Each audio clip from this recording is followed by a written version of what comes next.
એકમાંથી અનેક થાય છે. ભગવાનના મનમાં વિચાર થયો કે હું એકમાંથી અનેક થાઉં.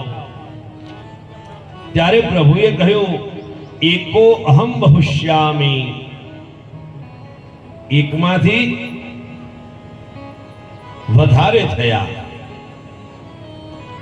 અને આ સૃષ્ટિની રચના થઈ છે. વાલા ભાઈ બહેનો, માં એક છે, માનો શબ્દ પણ એક જ છે અને એ માં એકમાંથી દ્વિતીય બન્યા. દ્વિતીયા બેયસ્વરૂપ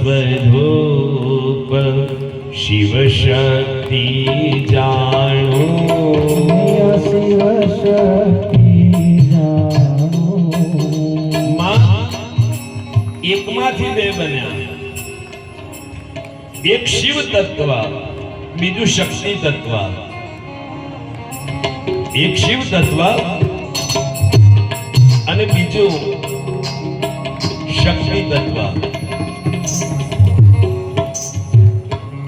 શક્તિથી સૌ દેવ પૂજાયા, શક્તિહીન પૂતળા જેવા. ભગવાન મહાદેવજીના શબ્દમાં શ, વ અને ઈ, તમે ઈ કાઢી નાખો ને, શું વધે? શવ. શવ એટલે મળતું. હા,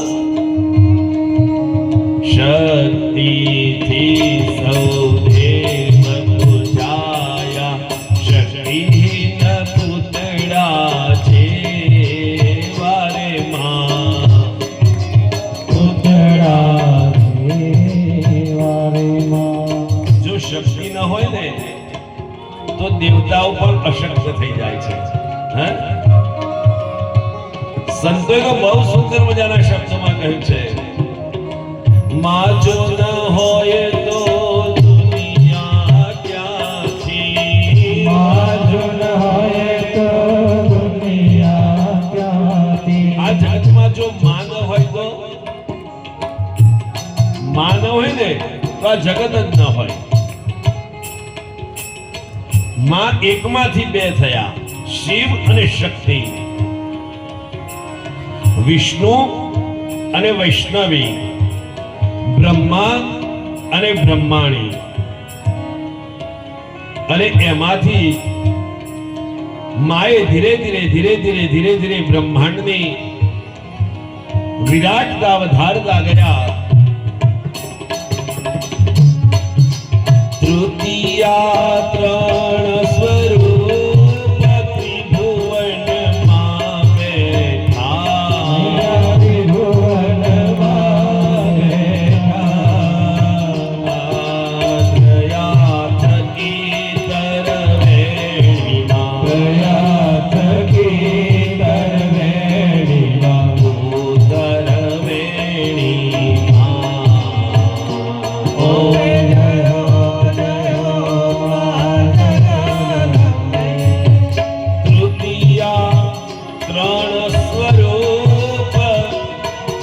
બેમાંથી ત્રણ થયા માં. કયા ત્રણ? તો બ્રહ્માંડની રચના કરી માએ. ભૂવ સ્વઃ, ત્રણ વસ્તુ બનાવી. પાતાળ બનાવ્યો, મૃત્યુલોક બનાવ્યો અને સ્વર્ગલોક બનાવ્યો. હે, ત્રણ સ્વરૂપમાંના બન્યા. તૃતીયા ત્રણ સ્વરૂપ ત્રિભુવનમાં બેઠા. ત્રિભુવનમાં બેઠા. ત્રણ સ્વરૂપ, મહાકાલી, મહાલક્ષ્મી, મા સરસ્વતી. જે યોગી લોકો હોય ને, યોગ કરતા હોય, એ યોગી લોકો પિંગલા, પિંગલા ને સુષુમ્ના, આ ત્રણ નાળ આવે. આ ત્રણ સ્વરૂપમાંના છે. એટલે વલ્લભ પટેલ કહ્યું, તૃતીયા ત્રણ સ્વરૂપ ત્રિભુવનમાં બેઠા.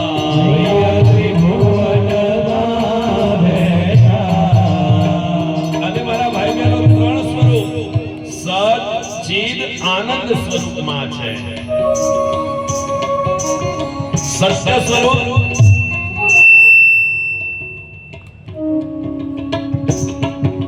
સત્ય સ્વરૂપ કયું છે? તો કે છે જે પૂર્વે હતું વર્તમાનમાં છે અને ભવિષ્યમાં જે હશે એ સત્ય સ્વરૂપ છે. ચિદ સ્વરૂપ, ચિદ સ્વરૂપ આખા જગતમાં જે ચૈતન્ય દેખાય છે એ ચૈતન્ય એ માનું જ્યોતિર્મય સ્વરૂપ છે. આ માઇક ચાલે છે, મારો અવાજ તમારા સુધી અમારો ભાઈ લખન પહોંચાડે છે, પણ જો વીજળી બંધ થઈ જાય તો, લાઈટ વહી જાય તો, આ સરસ મજાના કુલર ચાલે છે અને આ કુલર લાઈટ બંધ થઈ જાય તો કુલર ચાલે ખરા? તમારો 1.5 લાખ રૂપિયાનો મોબાઈલ હોય પણ એની બેટરી ખલાસ થઈ જાય તો? આ ચૈતન્ય સ્વરૂપ છે. આપણી આંગળી હલે છે પણ આ આંગળીમાંથી ચૈતન્ય વહી જાય તો આપણે કહીએ કે લકવો થઈ ગયો, પેરાલિસિસ થઈ ગયો. અને સરસ મજાનું ભોજન લઈને બેઠા છીએ અને પરમાત્મા આપણો ફ્યુઝ ખેંચી લે, લાઈટ બંધ કરી દે તો તરત જ કહીએ કે ભાઈ એમ્બ્યુલન્સ બોલાવો અને પીલવાઈ ભેગા કરાવો. હા, માનું બીજું સ્વરૂપ એ ચૈતન્ય સ્વરૂપ છે અને માનું ત્રીજું સ્વરૂપ એ આનંદ સ્વરૂપ છે. આનંદ, હું ને તમે બધા આનંદ બાર શોધવા નીકળીએ છીએ. આનંદ બાર નથી હો, આનંદ તો હૈયામાં છે. પેલું ભજન આપણે બધા કહીએ છીએ કે 5-25 ના ઝઘડામાં હીરો ખોવાણો મારો કચરામાં.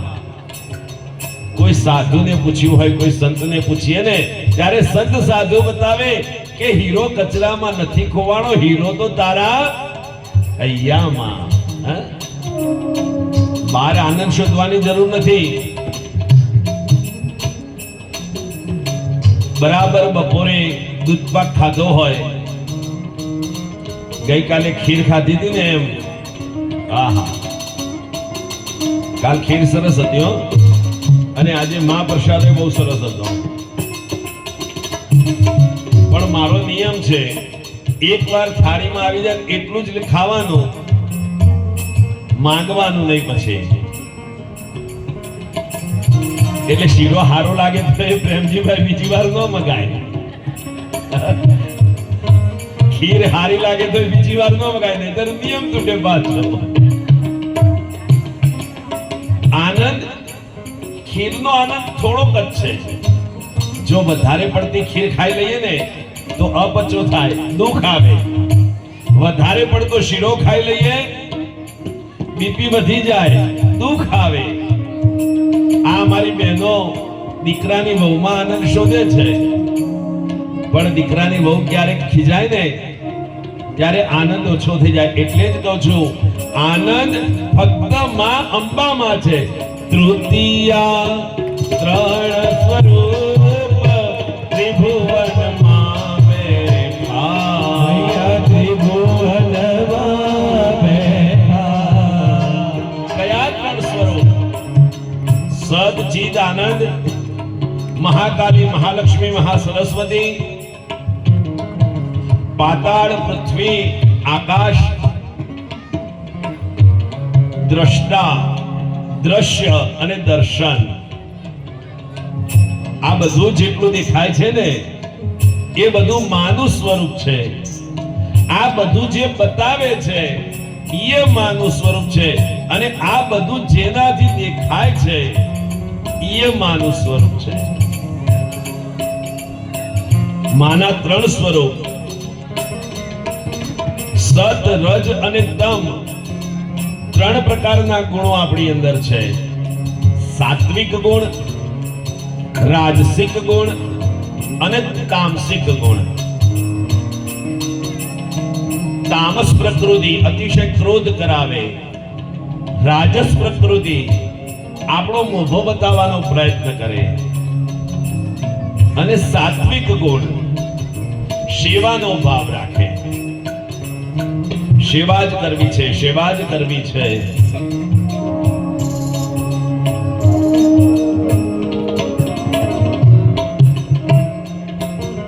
તૃતીયા સ્વરૂપ ત્રિભુવનમાં બેઠા. ઓ ભૈયા ત્રિભુવનમાં બેઠા. ત્રયાર્થ કીર્તનવેણી. ત્રયાર્થ કીર્તનવેણીમાં તું તરવેણીમાં. હવે જયો જયો બાજલ રમે. આપણા બધાની ત્રણ અવસ્થા. જાગૃત અવસ્થા, અત્યારે આપણે બધા જાગતા બેઠા છીએ. હજી આપણે જાગ્યા નથી હો. મીરાબાઈ જાગ્યા હતા, આપણે નથી જાગ્યા. આપણે તો ખાલી જીવીએ છીએ. પાનબાઈ જાગ્યા હતા, ગંગા સતી જાગ્યા હતા. અરે પેલી શકુબાઈ જાગી હતી. હા? અને અમારા ભરવાડ ભાઈ બહેનોની વાત કરું ને તો એ ભરવાડોમાં ગોપીઓ જાગી હતી. એ ગોપીઓ જાગી ત્યારે કનૈયો ભરવાડોના ઘરમાં આવ્યો તો. હા, અને અમારા ભરવાડો તો જાગ્યા છે બાપ. આ લિસ્ટમાં કેટલા બધા નામ છે. આ હા હા હા, ભરવાડ ભરવાડ ભરવાડ ભરવાડ ભરવાડ. વાહ વાહ વાહ વાહ. આ ભરવાડોએ જે માખણ એટલે કે પોતાનો પૈસો કનૈયાને આપ્યો છે ને, આ કથામાં એ માને અતિ વહાલો લાગ્યો છે. હો,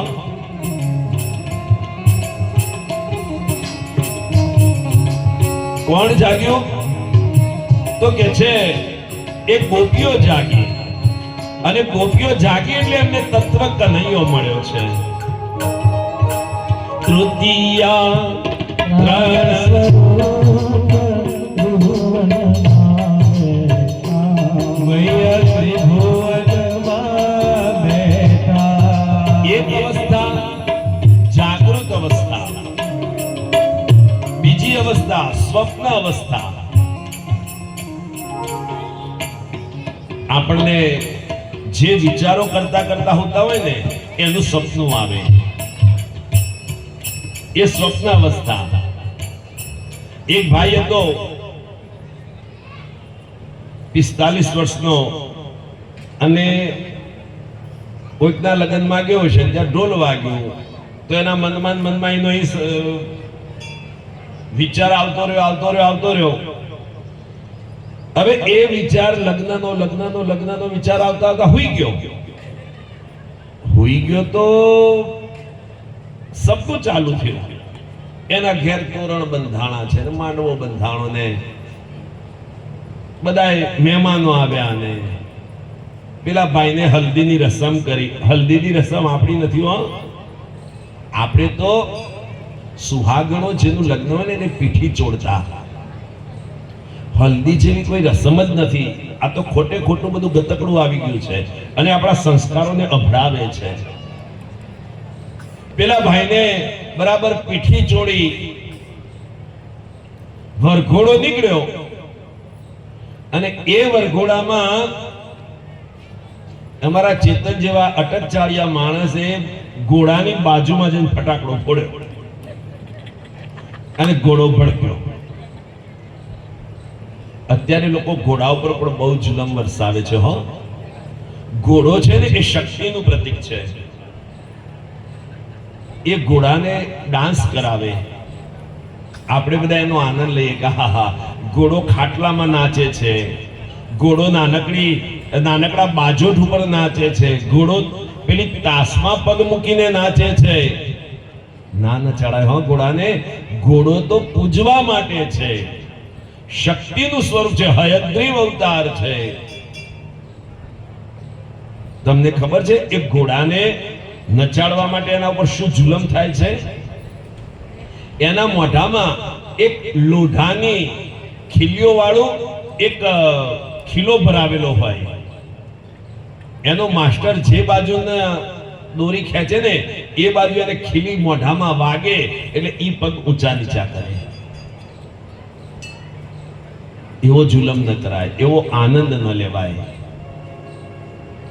પેલાએ ફટાકડો ફોડ્યો અને ઘોડો બરાબર ભડક્યો અને પેલો ભાઈ ઘોડા ઉપરથી પડી ગયો. એવો પછડાનો જાગી ગયો તો નાનકડી ખાટલીમાં. આ સ્વપ્ન છે.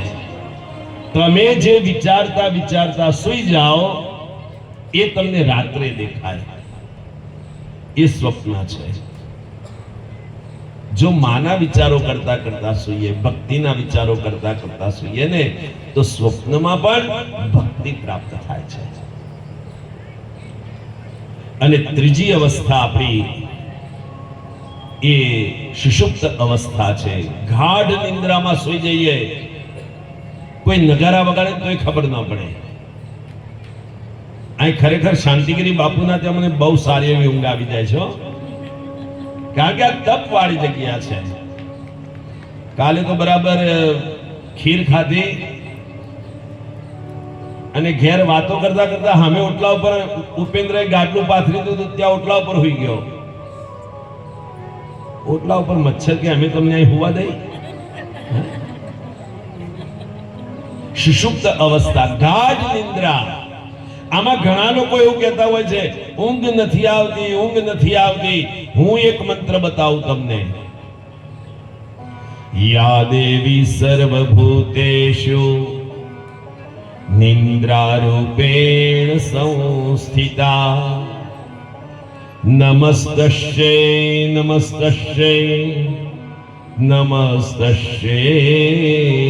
નમો નમઃ. રોજ આ મંત્રનો 11 વખત જાપ કરો, નિંદર આવી જશે. ખરાબ બપોરે જાપ કરશો તો બપોરે નિંદર આવી જાય,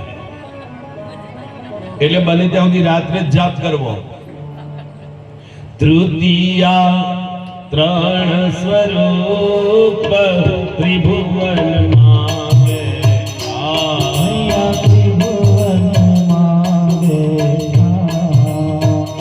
માં જગદંબાના ત્રણ સ્વરૂપ, અને એ માં જગદંબા એ બધા જ સ્વરૂપમાં પોતે બિરાજમાન છે.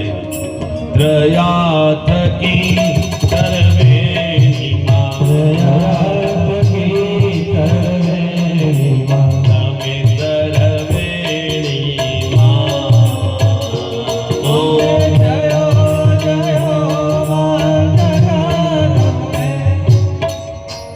એક હોવા છતાં બધે ફરે છે. એક હોવા છતાં બધે એ માં ફરે છે. અને એ માં બધે ફરે છે ને એટલે માને બહુચરી કીધી. ચરનો અર્થ થાય છે ફરવું. સાધુ તો ચલતા ભલા. માં જગદંબા બધે ફરે છે એટલે માનું એક નામ આપ્યું છે બહુચરી, બહુચરા. શંખલપુર સોહામણું રે, હે ત્યાં છે માં બહુચરાનો વાસ મારી અંબા. શંખલપુર સોહામણું રે. આ બધા શરીરમાં એ માં ફરે છે. જો માં ન હોય ને તો આ શરીર એ મળદું થઈ જાય છે. પ્રાણ